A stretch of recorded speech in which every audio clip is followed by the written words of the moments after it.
what I could do for them. So I didn't realize at that time that probably my mother had very little choice in the matter. She was just kind of there as a go-between. As it turned out, Mary Del Balzo, at that time I knew she was a lawyer, but I later found out she was a lawyer for Intel, which is a semiconductor microchip company. It's the largest company of that kind in the United States. She was a senior partner for Intel, and told me later that she worked in top secret projects and programs, and it was highly confidential. And I asked what area she specialized in, and she said intellectual property. So basically, I ended up being government intellectual property. And she told me some of the projects they did were remote accessing of different things. One project she said they were working on was having the internet on television by remote means. And then she mentioned a couple of other similar kind of remote facilitating technology by remote means projects, but not a lot. So she was from Cornell University, and Cornell is also where a doctor that did a arm surgery on me in 1984, I believe. His daughter ended up getting a scholarship to Cornell, and I found quite a few contacts or leads going back to Cornell for whatever reason. So if something was done in my arm, I had a broken arm when I was about 8 years old probably, and they put pins and metal into my arm, and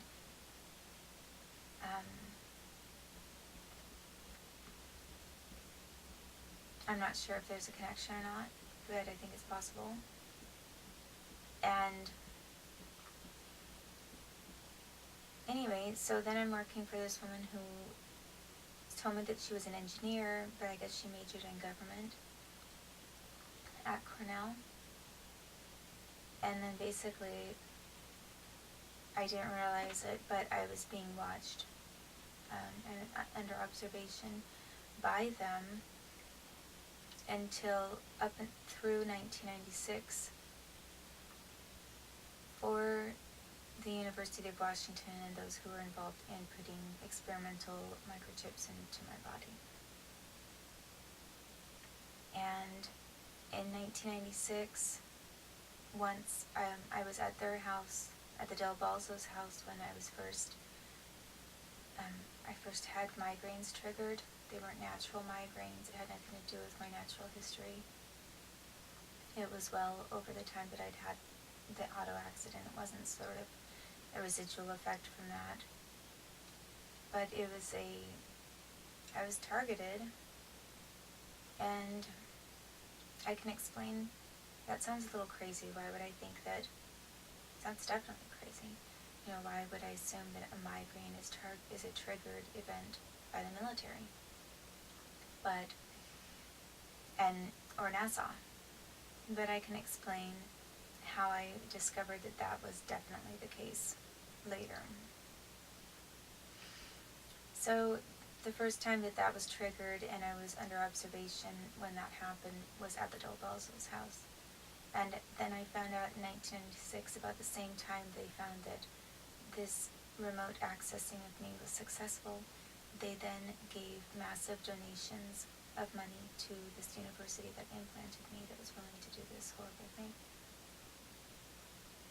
So they received, that hospital became the first quote-unquote telesurgery center in the region, which means a doctor can do surgery by remote location. For example, a doctor is in one town, the patient's in the hospital, and the doctor sits behind a computer and he is able to see the patient on the computer and navigate what is done, which is sort of similar to like what Mary Del Balzo was telling me they worked on, such as putting internet onto TV and remotely using one thing for another.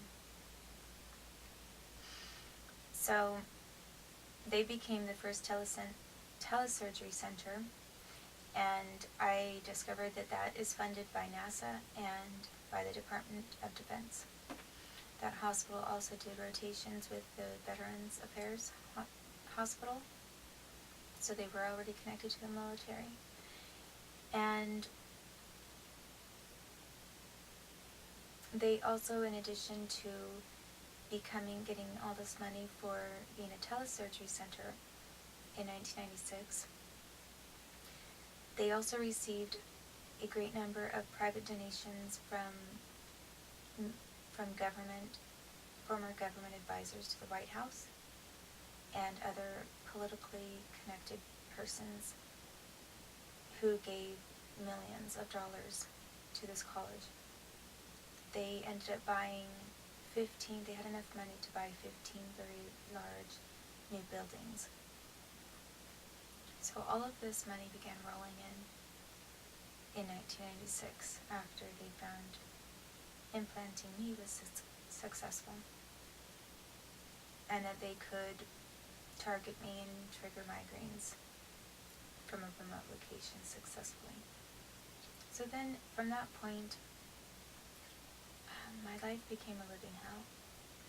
But I take that back.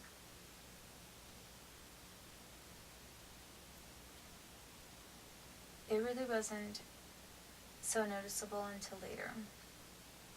They did trigger migraines many times that interfered with work and college, so it was obstructive in the sense that it was very anti-competitive. It impeded me from having the regular business schedule that I would have kept. Because I was then working for a computer company called CTR Business Systems, and I started having migraines while I was there at work or in the middle of the night before, and then they'd get worse at work. And I was waking up in the middle of the night with these migraines. And they were very severe, and I noticed that it was strange because they were only happening on the weekend. And it wasn't because I was stressed. It was just a little odd. And as a result of my having these constant migraines, I ended up having to share my job with another person, because they said, well, with all of your migraines, we have to have someone for backup. So it did affect my job. And it was a direct result of the United States government and what they did to me. I didn't get enough evidence and figure it out for myself until probably 2005, that the migraines were being triggered by the military or NASA. But when I found out, I can explain how that happened. It was conclusive. It was definitely, they had been responsible. So I am really tired right now, and I'm just kind of going on, and I feel like I'm talking in a very boring, monotone voice. I'm boring myself. But, so I guess that's to preface and to explain, when I'm getting into why I was seeking political asylum and then why they took my son.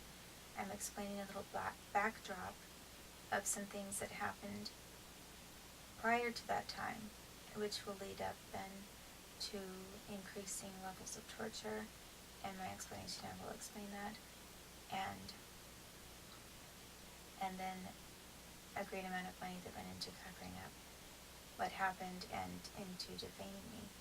And the defamation overall has been the worst thing that's happened, because it's allowed others to facilitate torture against me and my son, take everything from me, and then try to displace me and discredit me as crazy when I'm not. And I've never been. I've always been in the same state of mind.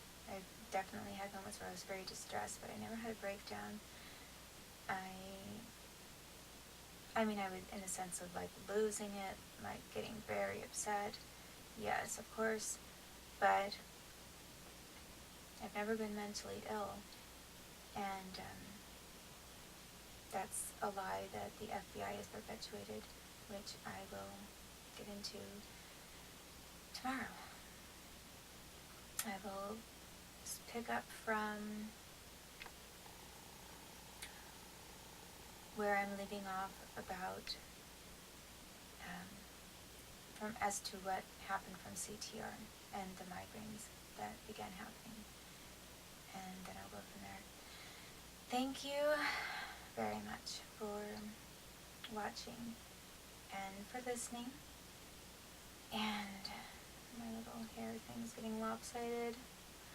I don't know, I've been braiding my hair every day and trying different things. I feel this is a little too radical, but at least for walking down to the store with. But it was just something that I ended up doing today. And I hope that all of you are well and happy wherever you are. And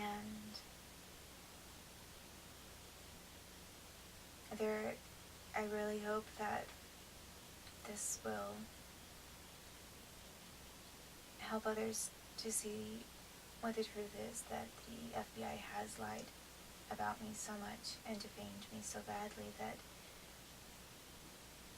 it's ruined any chance of me getting my son back. The only way I could get my son back is not through the courts, it's through an investigation, just a simple return of my son, because he was illegally taken from me. The torture is illegal, and taking my son is illegal. There is no remedy in the courts when I am being tortured in the middle of all the appeals process so that I can't do anything. So that's obstruction of justice. That's making appeal impossible. And when there's been such defamation, that's what enabled them to take my son to begin with. So there's definitely a great need for accountability and for